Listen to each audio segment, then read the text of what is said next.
Welcome to our channel knowledge of philosophy. আশা করি তোমরা সকলে খুব ভালো আছো। আজকে আমাদের আলোচনার বিষয় হলো ভারতীয় দর্শনের পুরুষার্থ সম্পর্কে আজকে আমরা আলোচনা করব। চলো দেখে নিই। পুরুষার্থ আলোচনা করার আগে আমরা ভারতীয় দর্শনের ত্রিস্তরটা আজকে আবার আলোচনা করব। আগের ক্লাসে একজন কমেন্ট করে বলেছো যে পূর্বপক্ষটা বুঝতে পারোনি, তাই পূর্বপক্ষটা আমরা আরেকবার বুঝিয়ে দিচ্ছি। ভারতীয় দর্শনে তিনটে স্তর: পূর্বপক্ষ, খণ্ডন আর উত্তরপক্ষ। পূর্বপক্ষটা কি? সমত প্রতিষ্ঠার পূর্বে প্রতিপক্ষীর মত ব্যক্ত করা হচ্ছে পূর্বপক্ষ, মানে নিজের মত প্রতিষ্ঠার পূর্বে প্রতিপক্ষীর মত ব্যক্ত করা হচ্ছে পূর্বপক্ষ। এবার তোমাদের মধ্যে জাগতে পারে প্রশ্ন যে প্রতিপক্ষীটা কি? প্রতিপক্ষী হলো, ধরো তুমি একটা সম্প্রদায়, ধরো তুমি ন্যায় সম্প্রদায়, তুমি একজন ন্যায় সম্প্রদায়। এই ন্যায় সম্প্রদায় কোনো একটা বিষয় সম্পর্কে মতামত দিচ্ছে, তার আগে অন্য আরেকটা সম্প্রদায় আলোচনা করছে, অন্য আরেকটা সম্প্রদায় তার মতামত ব্যক্ত করছে। যেমন তুমি ন্যায় সম্প্রদায়, ধরো এখানে চারবাক সম্প্রদায় আছে, চারবাক সম্প্রদায় হয়তো কিছু মত ব্যক্ত করছে।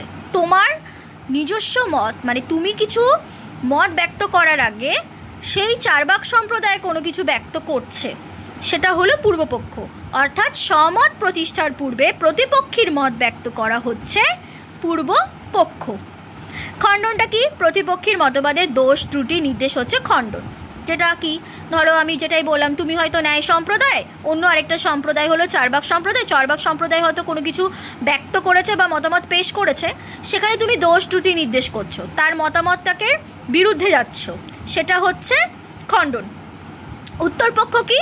তোমার নিজস্ব মত দেওয়াটাই হচ্ছে উত্তরপক্ষ বা সিদ্ধান্ত, এবং এটা হচ্ছে সর্বশেষ যে সর্বশেষে যুক্তিসহ নিজ মত প্রতিপাদন হচ্ছে উত্তরপক্ষ বা সিদ্ধান্ত। আর আমরা আলোচনা করব পুরুষার্থ। অলরেডি আমরা ক্লাস 11-এ পুরুষার্থ সম্পর্কে জেনেছি। ক্লাস 11-এ যেটা জানলাম সেটা হলো একটা বেসিক কনসেপ্ট, আর গ্র্যাজুয়েশনে আমরা আরও ডিপলি সেই জিনিসটা জানব। পুরুষার্থ কি? পুরুষ যুক্ত অর্থ ইজ ইকুয়াল টু পুরুষার্থ। পুরুষ অর্থে সচেতন মানুষ, আর অর্থ অর্থে কাম্য বস্তু বা প্রয়োজন। পুরুষ অর্থ কি? সচেতন মানুষ, আর অর্থ মানে কাম্য বস্তু বা প্রয়োজন। অর্থাৎ অতএব পুরুষার্থ বলতে বোঝায় মানুষ সচেতনভাবে যাকে তার কাম্য বস্তু বা প্রয়োজন সাধক বস্তু রূপে গ্রহণ করে। মানুষ সচেতনভাবে যাকে তার কাম্য বস্তু বা প্রয়োজন সাধক বস্তু রূপে গ্রহণ করে, সেটাই হলো পুরুষার্থ। এবার বলতে পারি কাম্য বস্তুটা কি? কাম্য অর্থে যা লব্ধ নয় কিন্তু প্রচেষ্টা বা সাধনার দ্বারা যাকে লাভ করা যায়, মানে কাম্য অর্থে যা লব্ধ নয় কিন্তু প্রচেষ্টা বা সাধনার দ্বারা যাকে লাভ করা যায়। অর্থাৎ কাম্য বস্তু হচ্ছে একটা সাধনা লব্ধ। তাহলে বোঝা গেল পুরুষার্থ বিষয়টা কি? পুরুষার্থ বলতে সচেতন মানুষ, অর্থ অর্থে কাম্য বস্তু বা প্রয়োজন। পুরুষার্থ বলতে বোঝায় মানুষ সচেতনভাবে যাকে তার কাম্য বস্তু বা প্রয়োজন সাধক বস্তু রূপে গ্রহণ করে তাকে বলা হয় পুরুষার্থ। এবং কাম্য বলতে এখানে বোঝাচ্ছে যা সাধনা লব্ধ দ্বারা পাওয়া যায়। ভারতীয় দর্শনে আমরা প্রথমত ত্রিবর্গ পুরুষার্থ, মানে তিনটে পুরুষার্থ স্বীকার করেছে: ধর্ম, অর্থ, কাম। পরে চতুর্বর্গ স্বীকার করা হয়েছে: ধর্ম, অর্থ, কাম আর মোক্ষ। ধর্ম, অর্থ, কাম, মোক্ষ এই চারটে পুরুষার্থর মধ্যে চারবাকরা কামকেই কিন্তু একমাত্র পুরুষার্থ বলেছেন। তারা বলেন সুখমেব পুরুষার্থ, সুখ তথা কামই হলো একমাত্র পুরুষার্থ। চারবাকরা কামকে কিন্তু একমাত্র পুরুষার্থ হিসেবে গ্রহণ করেছে। এছাড়াও চারবাকরা কিন্তু অর্থকেও পুরুষার্থ হিসেবে মেনেছে। তাদের মতে মুখ্য পুরুষার্থ হলো কাম, গৌণ পুরুষার্থ হলো অর্থ। চারবাক মতে মুখ্য পুরুষার্থ হলো কি? কাম, আর গৌণ পুরুষার্থ হলো অর্থ। প্রথমত তারা কিন্তু কামকেই মেনেছে সর্ব জায়গায়, তারপরে তারা অর্থকে মেনেছে। অর্থ হলো এমনই এক পুরুষার্থ যা কামকে চরিতার্থ করতে সাহায্য করে। অর্থটা এমনই এক পুরুষার্থ যা কামকে চরিতার্থ করতে সাহায্য করে। আর মীমাংসকরা একমাত্র ধর্মকে পরম পুরুষার্থ হিসেবে মেনেছে, আর বাকি যেই ভারতীয় সম্প্রদায় আছে তারা মোক্ষকে পরম পুরুষার্থ হিসেবে মানে। তাহলে এই 4টে পুরুষার্থ, ধর্ম অর্থ কাম মোক্ষ, তার মধ্যে কাম আর অর্থকে চার্বাকরা মানে, মীমাংসকরা ধর্মকে মানে, আর বাকি যেই সব সম্প্রদায় আছে চার্বাক আর মীমাংসা বাদে তারা সবাই মোক্ষকে মানে। এবার আমরা এই চতুর্বর্গ যে পুরুষার্থ ধর্ম অর্থ কাম মোক্ষ, এই 4টে সম্পর্কে আমরা এক একটা পুরুষার্থ সম্পর্কে একটু জানব। ধর্ম কি? প্রথম পুরুষার্থ হলো ধর্ম। ধর্মটা কি বলছে? ধৃ ধাতুর সঙ্গে মন প্রত্যয় যোগ করে ধর্ম শব্দটির উৎপত্তি। ধৃ প্লাস মন ইজিক্যাল টু ধর্ম। যা ধারণ করে তাই হলো ধর্ম। বেদে ধর্মকে এক অলঙ্ঘনীয় নিয়মরূপে গণ্য করা হয়েছে এবং যার দ্বারা সমগ্র জগৎ পরিচালিত এবং জগতের নিয়ম শৃঙ্খলা রক্ষিত হয়।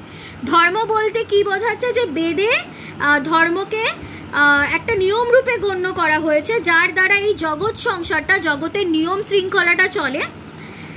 এবং বলা হয়েছে ঋগ্বেদের ঋতকে কিন্তু ধর্ম বলা হয়েছে। ঋগ্বেদের ঋতকে ধর্ম বলা হয়েছে।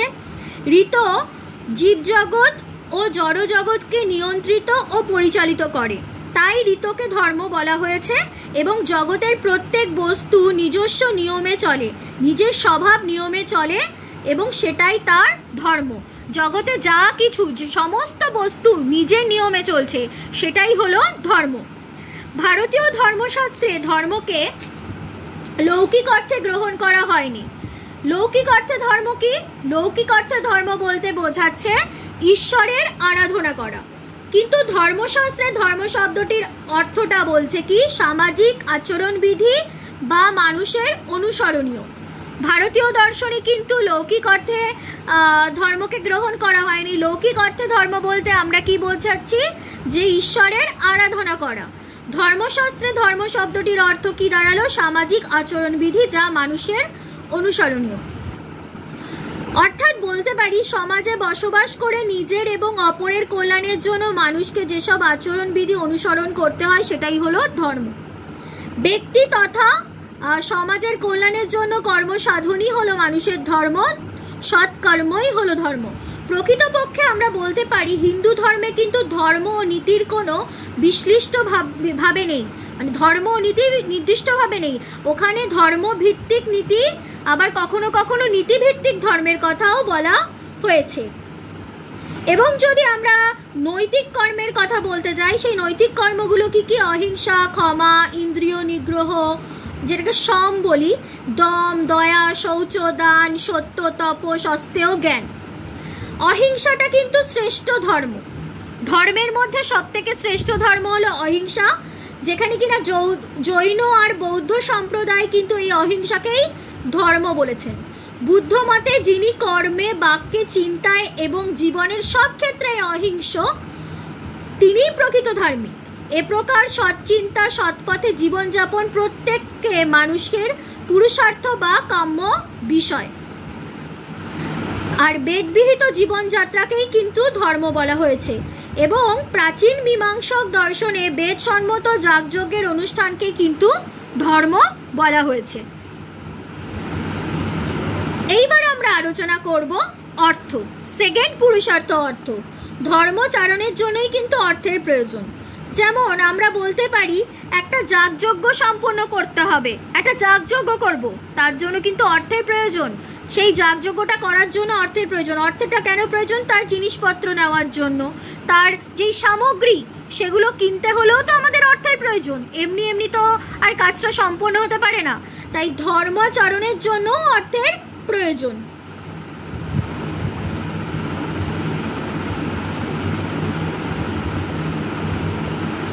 এবং এখানে বলা হয়েছে যে অর্থটা অর্থ কাম্যবস্তু হলেও সৎ উপায়ে তা উপার্জন করতে হবে, অসৎ পথে কিন্তু সেটা উপার্জন করা যাবে না। এবং থার্ড পুরুষার্থ কি? কাম। সাধারণত কাম বলতে আমরা কি বুঝি? যৌন সুখভোগ, যৌন সুখভোগ বুঝি। কিন্তু এখানে কাম বলতে, ভারতীয় দর্শনে কাম বলতে কিন্তু যৌন সুখভোগকে বোঝাচ্ছে না। কাম বলতে কি বোঝাচ্ছে?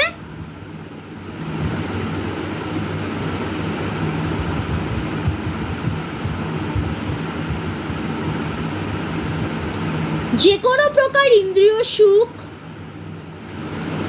কে কাম হিসেবে গণ্য করা হয়েছে। যে কোনো প্রকার ইন্দ্রিয় সুখ হতে পারে, আমরা আমাদের ইন্দ্রিয় সুখের জন্য সেটাকে কাম হিসেবে ধরছি।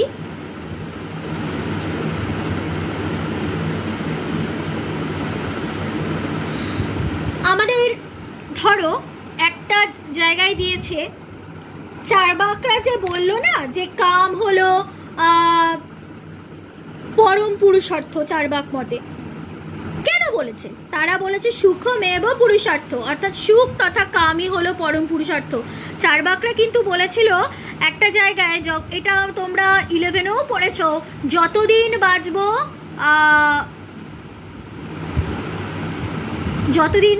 বাঁচবো ঘি ঋণ করে, মানে ঘি মানে যতদিন বাঁচবো আমরা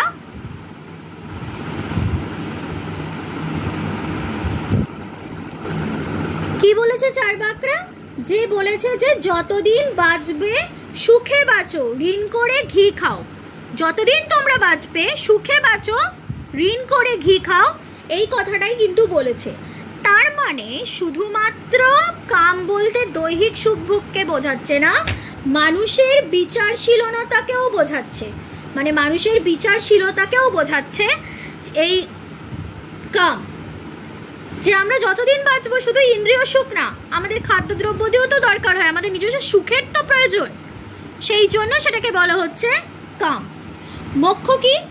মানুষের ভারতীয় দর্শনের শ্রেষ্ঠ পুরুষার্থ হলো মোক্ষ, এবং এখানে মোক্ষ বলতে হলো জীবন যন্ত্রণা থেকে, অবিদ্যা থেকে, ভবরূপ বন্ধন থেকে, দেহের বন্ধন থেকে চিরমুক্তি লাভ করা। এই মুক্তি হলো মানুষের জন্ম মৃত্যুর চক্র থেকে চিরমুক্তি। আর মোক্ষ হলো ভারতীয় দর্শনের মুক্তি, অপবর্গ, কৈবল্য, নির্বাণ, নিঃশ্রেয়স প্রভৃতি বিভিন্ন নামে অভিহিত হয়েছে। আর মোক্ষই হলো নিত্য পুরুষার্থ, মোক্ষ হলো নিত্য পুরুষার্থ।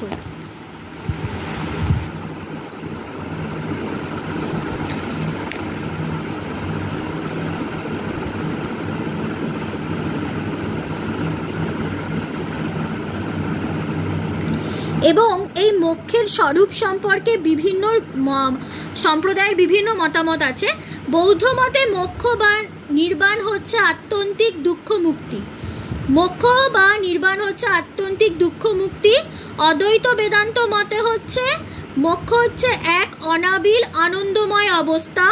সাংখ্যযোগ মতে পুরুষের বা আত্মার চিৎ স্বরূপে অবস্থানই হলো মোক্ষ। ন্যায় মতে আত্মার স্বরূপ নির্গুণ রূপে অবস্থানই হলো মুক্তি।